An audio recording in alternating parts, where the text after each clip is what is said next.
सत्संग से सोधी आवे, नहीं जीव 84 में जावे। सत्संग से सोधी आवे, नहीं जीव 84 में जावे।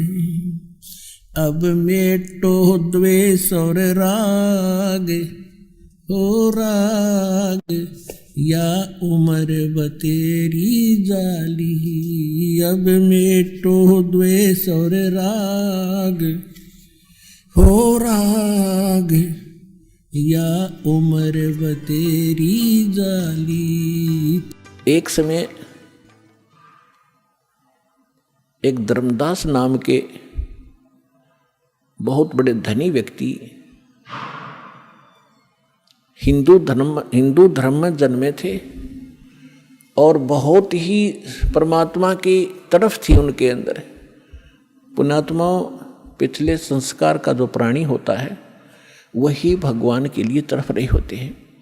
वो पिछले बहुत अच्छे संस्कारी होते हैं, पिछले पुण्य उनके अंदर प्रेरणा करते रहते हैं, उनको टिकने नहीं देते हैं कि कोई भगवान ढूंढे कहीं। चाहे वो भले ही कोई ना कोई साधना की उसने सहारा ले ही रखा होता है, वो टिक ही नहीं सकता। चाहे वो हनुमान पूजा, चाहे गणेश जी की पूजा करे, और चाहे वो कितना मंदिर मस्जिद गुरुद्वारों में जाता हो, या कोई गीता वेद का कोई पाठ श्लोक करता हो, वो टिक नहीं सकता। चाहे कोई व्रत रख रहा है या चाहे कोई तपस्या कर रहा है, वो डले ढोता ही रहता है, उसके बस की बात नहीं। तो इसी प्रकार जिस वर्ण में जन्म हुआ, उन परंपरागत साधनाओं के करते करते भी उसके अतिरिक्त यदि कोई और मार्गदर्शन करने वाला मिल जाता है तो वो भी स्वीकार करता है और उसको प्रारंभ कर देता है। धर्मदास जी गांव बांधवगढ़ मध्य प्रदेश के रहने वाले थे और इतने रिच मैन थे वो, इतने धनी व्यक्ति थे। कहते हैं जब कभी उस अक्षेत्र के राजा के ऊपर प्राकृतिक आपदाएं आ जाती थी, जैसे फ्लड आ जाना या सूखा गिर जाना, महामारी के कारण लोगों की अस्थि हो जाना, तो वो धर्मदास जी के पिता और दादा से वित्तीय सहायता प्राप्त किया करते थे राजा लोग। ये बताना दास का इसलिए अनिवार्य है कि इतना धनी होते हुए और जो व्यक्ति भगवान की तरफ में, तो धन्य है उसके माता पिता दिल से जन्म हुआ। अब वर्तमान में हम क्या देख रहे हैं, छोटी सी कोई पोस्ट मिल गई और कहीं कोई सरकारी उपाधि उसको प्राप्त पद मिल गया, खुद साब बन बैठा।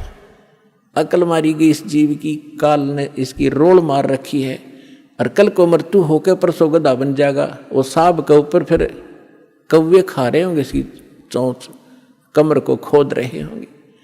तो हमने अपनी औकात को, अपने अस्तित्व को पहचानना पड़ेगा, या काल हमारा एक हवा भर देता है। गुब्बारे में हवा भर दी, छोड़ दिया, घूमे जा धक्के खाता, जब वो फटेगा तो उसका अस्तित्व पता नहीं कहाँ गिरेगा, जा कितने गंदे नाले में पड़ेगा या कितने समुद्र में पड़ेगा। तो इसलिए हमने इस हवा को नहीं भरना है, अपना ठीक ठिकाना, जो मालिक का आदेश उसके अनुसार हमने चलना होगा, तभी हम सफल होंगे। तो धर्मदास जी को इतनी तरफ थी, उन्होंने ये भी सुना हुआ होता है कि गुरु बिन मोक्ष नहीं होता, इसलिए उन्होंने एक रूपदास नाम के वैष्णव परंपरा के संत को गुरु धारण भी कर रखा था। अब गुरु जी की फिर गुरु बना है तो आज्ञा का पालन भी शिरोधार्य होता है, वो संत भक्त किया ही करते हैं। अब उसी गुरुदेव जी के द्वारा बताए गए निर्देशानुसार वो प्रतिदिन श्रीमद् भगवद गीता का पाठ भी किया करते थे, एकादशी का व्रत भी किया करते थे, जन्माष्टमी का व्रत भी करते थे, और श्री कृष्ण हरे राम राम राम हरे हरे राधे राधे कृष्ण कृष्ण, ओम नमः भगवते वासुदेवाय, ओम नमः शिवाय, इस तरह के जो भी मंत्र वो जानते हैं हमारे जो हिंदू धर्म के ये डुप्लीकेट गुरु, तो वो सारी बता रखी थी साधनाएं, वो कर रहा था। और उसके साथ साथ भगवान श्री कृष्ण यानी विष्णु जी की मूर्ति, जिसको शालग्राम कहते हैं, उसकी भी पूजा अर्चना प्रतिदिन करना, जिसको कर्मकांड कहा जाता, कर्मकांड का एक हिस्सा है, वो भी किया करते थे। और गीता जी का नित्य पाठ भी करते थे। सभी तीर्थों का भ्रमण करने से भी मोक्ष उसको बता रखा था।